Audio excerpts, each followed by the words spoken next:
question that everyone has on their minds when they're reading a romance story: is this ever going to happen to me? Well, today we're not going to answer that. What we are going to do is read a romance, but we're kind of doing half of it, not really at all.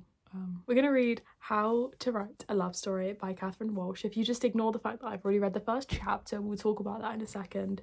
Let me read you the blurb. One writer, one editor, one hot summer. A romance for the books. Kira Sheridan's family has left her with three things: a sprawling and distinctly ramshackle estate on the Irish coast, the outline on the finale to his best-selling epic fantasy series that he wanted her to finish and write his blog. Enter Sam Avery against Kiara's wishes and red pen at the ready. With the deadline looming, I think it's Kiara rather than Kira. Kiara and Sam have just a few weeks to stop bickering, write this novel and secure Frank's legacy. But as the summer heats up, so too does the tension between them. Will their own love story be a plot twist neither of them see coming? I've read 2 books by this author, I believe. I've read Holiday Romance and I've read Snowed In. What I know about this author so far: she likes to set her books in Ireland. End list. I'm excited. You're excited. Let's read this book and let's fall in love a little bit.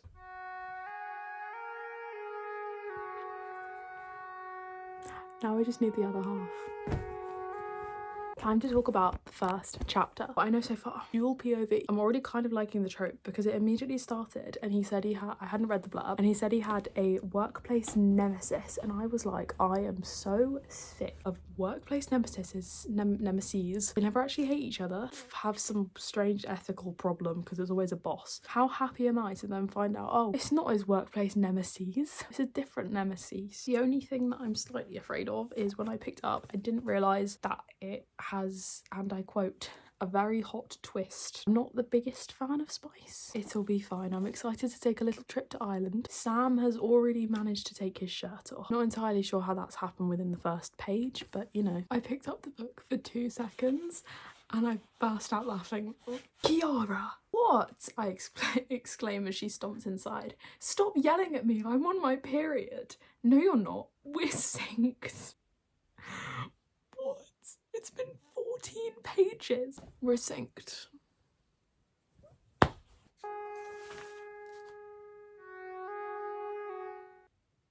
In America, do they pronounce Kira as Sierra? You learn something every day. Oh, she is not in a good mood. It's not you, I want to tell Mr. Flirty, but then I catch him checking out my boobs, so I don't. Okay.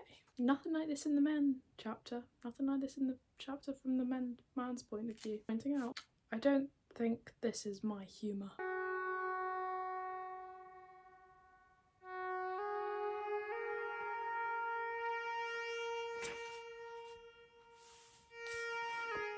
I think this might be fake dating, or there's a chance it could be, because he's just told someone that he's dating her to try and find her house. It seems a bit stalkerish. The man who was trying to find me told someone he was my boyfriend to then find out my address. I feel like I'd be a little bit freaked out. I'm probably more than a little bit freaked out. Extraordinarily freaked out. This is a message to anyone that I date in the future.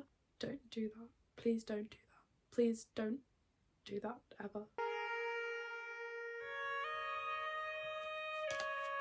We had a bad start, I will admit that. I really like it. It says on the back, very hot twist. And on Fable it says there's spice. And normally when it says that, that means that from the introduction, it's purely physical. And the way that they describe each other is by saying like, oh, 6 foot of pure muscle stood before me, rippling abs, a gorgeous face that would send ships into battle, you know, that sort of thing. But this one that actually feels like there's chemistry, already kind of in sync. Sometimes with enemies to lovers as well, can feel very superficial because they don't actually have a reason to hate each other. But this, she doesn't like him, or I think the reason that she's not gonna like him is he's a big fan of her dad's books, so she feels like he's gonna get close to her just because of that, because he literally has like the tattoo of one of the characters in her dad's book. He doesn't like her because she's being like unprofessional, and it's not really enemy. We're almost 50 pages through. It's really good so far.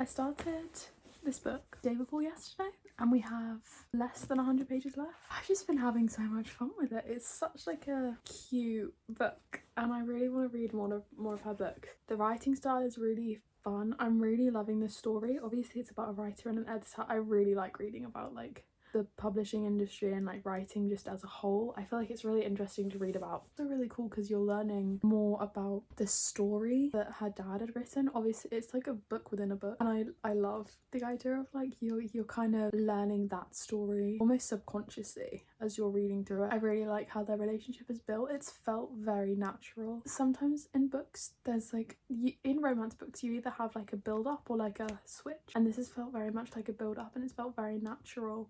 I don't know where I got the idea of enemies to lovers from. It's definitely not enemies to lovers. I thought that when it said forced proximity it meant like they don't like each other and they're forced together. It's not really forced because they kind of decide to live together. It's flowing very well like as a story and also in how it's been written. There's a lot of like subplots. You kind of had to have a subplot of like her friend Maddie has a business on the seafront, and you've got like a kind of subplot about the urbanization of rural areas, foresty place, and the locals want to push all of them out. Guy Shane, who's like starting his own business, and they're having to like kind of go through that. And then you also have her dad's readers. It's kept a secret that the final book is being written, and it's also kept a secret that she's writing it. All the characters they all just feel really natural, and it feels like everything's gelling really well. It feels really authentic. I had such a good time sitting outside reading. I'm so looking forward to the nice weather. It's time to finish the gosh darn book. There is one thing that I haven't liked. Very specific trope. It's like when the man has to teach the woman how to be like intimate, and it just always feels a bit odd. It might not be intended to feel this way, but it feels very like man has power, he's like teaching the weaker woman, and I just don't really like that sub trope.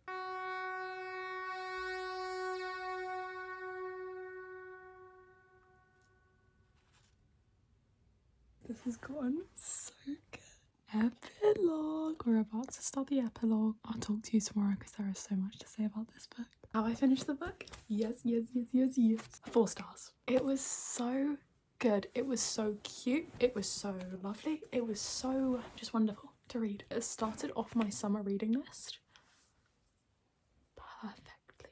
I am so excited to read more romance books this summer. I'm so excited to read more of her books. There was pretty much nothing wrong with it. There were a couple of things that I feel like I would have preferred if she did it a bit differently. You know how I said about like it's kind of a novel within a novel, and you have like the love story of the two characters within her dad's work. I think it would have been really interesting. She went kind of down the line of like, oh, she has to use her real experiences to kind of teach her how to write like the love scenes. I feel like it could have been really interesting. The love story in the book had kind of like more so reflected what had transpired in real life between them, and it was like a reflection of what had happened to them. She's got that kind of then like linked to her dad. The ending definitely wrapped it all up. There's obviously a big back subplot of her like trying to move on from her dad's death and like grow and learn and move on while still respecting him and loving him, and I feel like that was done really well. I'm not gonna say what happens, but there's like a big disaster. You see her like going through it and having to work through it, and I feel like that was done in a way, it kind of shows like the destruction of allowing grief to kind of take over your life. I feel like it could have also a bit interesting to see more of the actual writing itself. Very sweet moments, a bit more trust. I liked how the entire plot kind of like everything felt like it was for a reason. You saw all the different sides. I think it would be really cool if this was like an interconnected standalone series and we had Maddie and Shane as well. That I could deal with. There was a little bit of trickery in there because the secret is spilled that they're writing the novel and you think it's one character, but wait, maybe it's not. I kind of guessed it wasn't going to be the character that they were saying it was going to be. She wants to write crime fiction. Her version of the last book a lot darker than the other ones, and you saw her kind of like respecting him but also stepping into her own style of writing. The setting, I kind of want to read more books set in Ireland. Always America. Give other countries a chance, especially for summer, because it kind of feels like you're taking on your little own like summer holiday. The writing style, so easy to get through, so quick, so much fun. It felt just relaxed, all felt very woven together, and it was all just You know what, I really don't like it when people say like, oh, they call like romance a palette cleanser. People will read like a really like high fantasy book and then be like, oh, this is my little palette cleanser. There is so much important stuff in this, and I feel like that kind of like dismisses everything. Romance books are where we talk about like grief and loss and losing people and finding yourself and love, and they are literally the basis for every book ever written. If you're looking for a cute book to get you ready for summer, to help you fall in love, I know I definitely didn't, although there was very good chemistry between the characters. The review said spice, so I was ready for like a lot. There was actually none. There were like 2 pages and they were so easy to skip. Yeah, I don't think I fell in love, but I know that the characters did, and that's what's important. I hope you had fun. Toodles. See ya. Well, now that's done and dusted. Why are you still here?